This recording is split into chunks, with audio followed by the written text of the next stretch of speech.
Hola, hoy quiero presentarles un tema fundamental dentro del pensamiento matemático y es razonamiento lógico y abstracto. Estos procesos nos ayudan a comprender el mundo, a resolver problemas y también a interpretar información que no siempre es evidente a primera vista. Por ejemplo, el razonamiento lógico es el proceso para llegar a conclusiones válidas a partir de premisas. Y vemos en el razonamiento abstracto que es la capacidad para identificar patrones, relaciones y reglas detrás de esta información no verbal. Bueno, nuestro ejemplo para trabajar este tema de razonamiento lógico y abstracto es el rompecabezas de las figuras cambiantes. En este ejemplo se presenta a los estudiantes una secuencia de figuras geométricas y cada figura cambia siguiendo una regla lógica oculta. El objetivo de este ejemplo es descubrir la regla y predecir qué figura continúa. Acá en el ejemplo podemos ver las figuras y la secuencia de ellas. Por ejemplo, en la figura uno es un triángulo pequeño, la figura 2 es un cuadrado mediano y la figura 3 es un pentágono grande. La pregunta es, ¿cuál es la siguiente figura? Explicación usando razonamiento lógico y abstracto. Entonces, lo primero que vamos a identificar es qué características cambian de una figura a otra. Por ejemplo, observamos con atención y acá podemos ver que la figura va aumentando un lado en cada paso. Por ejemplo, tenemos el triángulo que tiene 3 lados, el cuadrado que tiene 4 lados y el pentágono que tiene 5 lados. Entonces acá vemos que hay un patrón lógico y que cada figura tiene un lado más que la anterior. Si seguimos esa regla lógica, la figura siguiente debería tener 6 lados.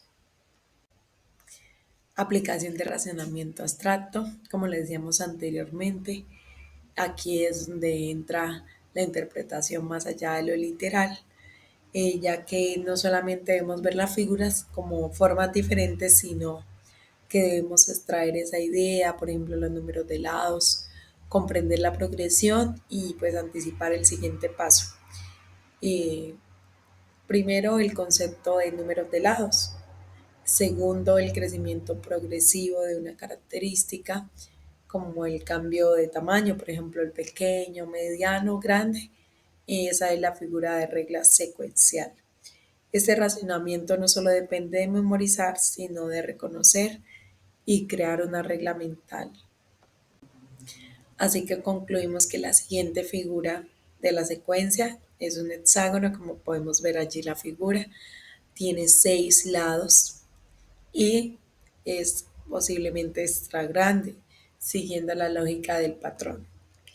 Eh, en resumen, estos razonamientos son esenciales porque nos van a ayudar a resolver problemas, a tomar decisiones y a analizar información. Porque este ejercicio es un ejemplo de razonamiento abstracto. Primero, porque podemos generalizar, podemos identificar las características comunes entre objetos distintos. Segundo, podemos extraer las reglas implícitas. Tercero, podemos predecir, anticipar el siguiente elemento basándose en una relación lógica. Y cuarto, operar con ideas y no con objetos concretos. Este tipo de razonamiento es clave en las pruebas psicotécnicas, en evaluación cognitiva, en resolución de problemas y también en la matemática y el pensamiento formal. Pues gracias a este razonamiento, también en la psicología y en la educación, se usan para evaluar la capacidad de aprendizaje, la flexibilidad mental y la comprensión de patrones. Y pues en nuestra vida cotidiana lo usamos para organizar ideas, para planificar o entender relaciones entre los hechos. Hola, ¿cómo están? Mi nombre es Paula y yo voy a presentar el ejercicio de razonamiento inductivo y deductivo. Y mi ejercicio lo planteé, se los voy a leer en este momento. Y es un grupo de estudiantes realiza un experimento para estudiar cómo influye la cantidad de luz solar en el crecimiento de las plantas. Quieren comprobar la hipótesis, si una planta recibe más luz solar, crecerá más rápido o no. Bueno, tenemos 5 observaciones en este experimento, en donde está la planta 1, 2, 3, 4, 5 y la cantidad de horas de luz que reciben al día y el crecimiento en una semana. Para la planta número 1 recibió 2 horas de luz al día y creció 1 centímetro. Para la planta número 2 tuvo 4 horas y creció 2 centímetros. Para la planta número 3 tuvo 6 horas, creció 3 centímetros. La planta número 4 estuvo 8 horas en la luz del día y creció 4 centímetros. Y la planta número 5 estuvo 10 horas con la luz del día y creció 5 centímetros. Tenemos la inferencia inductiva, donde los datos de los estudiantes notan un patrón que es a más horas de luz del día recibe la planta, hay mayor crecimiento, por lo tanto, inducen una hipótesis general que es en general las plantas que reciben más luz del día crecen más. Un tipo de razonamiento sería el inductivo, porque pues se parte en casos particulares donde las 5 plantas para formular una regla general estuvieron bajo la luz del día y los estudiantes usan la hipótesis para hacer una predicción específica, que es que a mayor de luz del día, obviamente hubo un mayor crecimiento. Tenemos 3 premisas lógicas, que es si una planta recibe más luz solar, entonces crecerá más rápido, que es de P a Q. La planta número 6 recibe más luz solar que las demás, sería P. Y por lo tanto, la planta número 6 crecerá más rápido, que vendría siendo Q. Tenemos un tipo de razonamiento que sería el deductivo, que es porque se aplica una regla general en un caso particular para obtener una conclusión, con conclusión lógica, y lo pusimos en un cuadro donde sea más fácil de explicar, que es la comparación entre ambos razonamientos, el aspecto del razonamiento inductivo y el deductivo. El punto de partida son las observaciones particulares en la parte inductiva y en el razonamiento deductivo la regla general o teoría.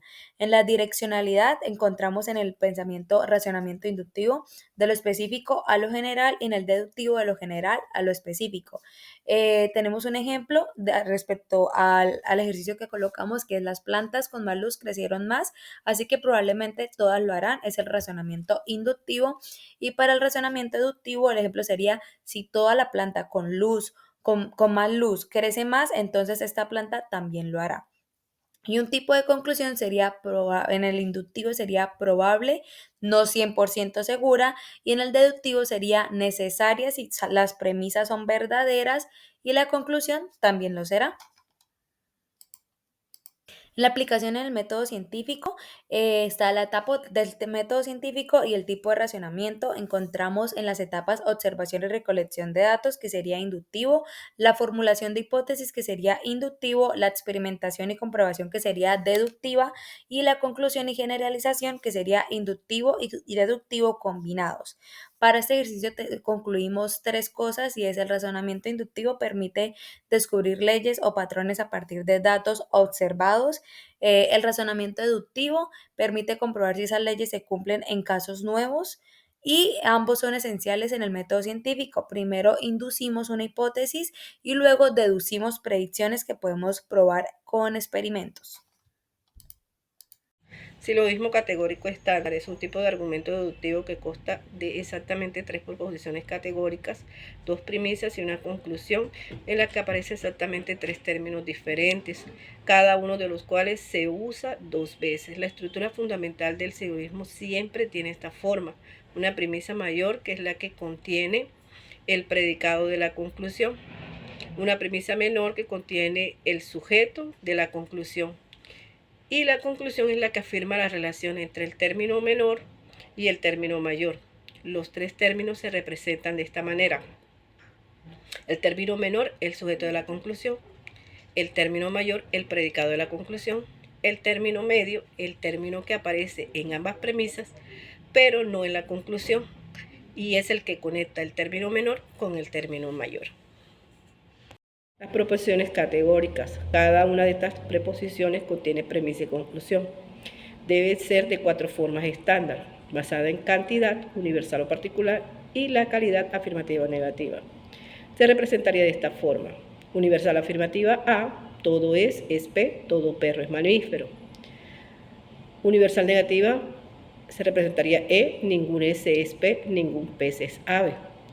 La particular afirmativa se representaría con I, algún es P, algún estudiante es deportista. Y la particular negativa Se representaría con o se representa con O, algún S no es P, algún metal no es conductor.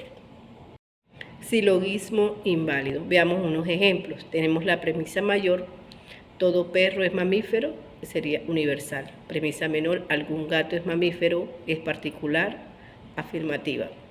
Conclusión, algún gato es perro, particular, afirmativa. Quedaría en término mayor, perro, término menor, gato, término medio, mamífero. ¿Por qué es inválido? Porque ambas premisas son verdaderas. La conclusión es falsa. El hecho de que ambos conjuntos, tanto perro como gato, estén incluidos en la clase de mamíferos no significa que se superpongan entre sí. ¿Cómo saber si un argumento es válido?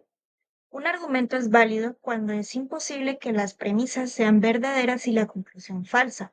No importa si las premisas son realmente verdaderas, sino que la relación sea lógica. Hoy veremos dos métodos formales para demostrarlo, el semántico y el sintáctico. El método semántico usa tablas de la verdad. Analiza todas las combinaciones posibles de verdad y falsedad. Su procedimiento es formalizar la afirmación en terminología lógica, elaborar la tabla de la verdad completa y comprobar que no exista ninguna línea en la que todas las premisas sean verdaderas y el resultado falso. Aquí tenemos un pequeño ejemplo. Si llueve, entonces la calle está mojada. Su formalización sería P llueve, Q la calle está mojada.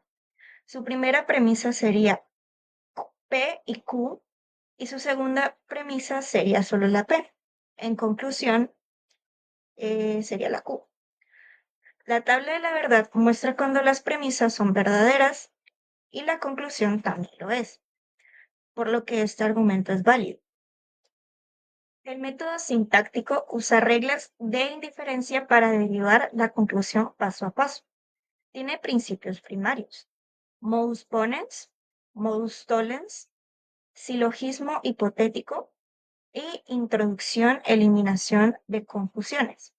Y sus reglas claves son modus ponens y silogismo hipotético.